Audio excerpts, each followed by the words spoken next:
tough economy? Will we ever be qualified enough to take part in those jobs? Questions like these are ones everyone's faced with when you graduate college. Today, I also become the first member of my family to graduate from a four-year institution and obtain a bachelor's degree in accounting. Now, I know this may seem tough, but it's just something I've had to do. I'm going to share with you a story today that has helped me achieve this task. And yes, it's true, not everybody goes to college. But this story today will help you better realize what has motivated me to accomplish this great feat, and all of you.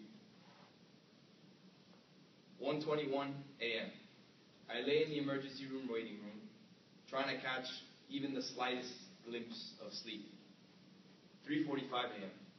I've been up for over 33 hours straight. 5:32 a.m. A nurse walks into the room. There's a couple other people in the room there, but they're all sleeping across the chairs. I'm pretty sure many of you have seen that before. And she wakes me up. I can tell immediately something is wrong. Something has to be wrong. There's a somber mood in the air, but I didn't know exactly what it was. 6:02 a.m. I walk into the hospital room where my grandfather is laying. Everybody's saying their final goodbyes to him. Now, for most that have been dealing with this, by now you don't know what to expect. What are you going to say to him? What can you possibly tell him? That you love him? How many times before have you said that? 6:03 a.m., 1 minute later, my grandfather passed away.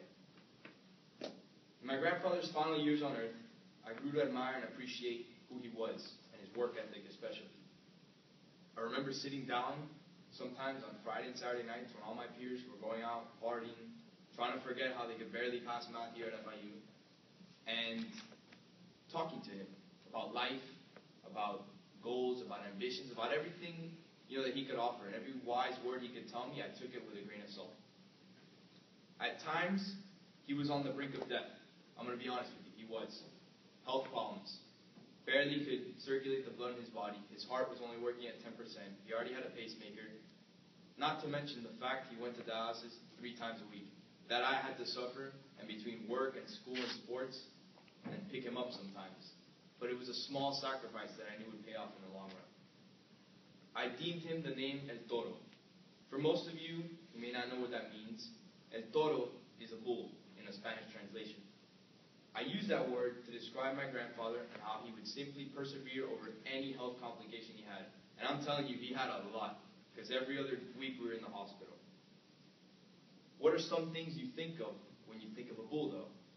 Strong, tough, and persistent in getting his prey, right? And you also think of the famous run in Pamplona in Spain, where all the bulls go and attack all the people, and they throw themselves in front of each other. That's pretty crazy to me. The context of the actual word, though, from the Greek translation, means strong-willed. And that's exactly what my grandfather was. A very strong-willed person. On graduation day today, although I wish he was here, I would like to leave you all with the famous words my grandfather uttered to me that I translated in English. Work like no one else does today, so you can live like no one else does tomorrow. If I'm persistent and I obtain those qualities of a bull, I'll be able to achieve any task, and I'll be able to accomplish many things in life. Even though my grandfather's time on earth has passed, in my mind, it has only just begun. He will always be one person, and one person only for me, El Toro. And now, FIU graduating class of 2015, I would like to leave you all with that thought of the bull. In order to better define and answer those questions of uncertainty, we must think of the persistency of a bull. In doing so, we'll be able to accomplish many things in life and many goals and aspirations that we have set out for us. Thank you all for your time.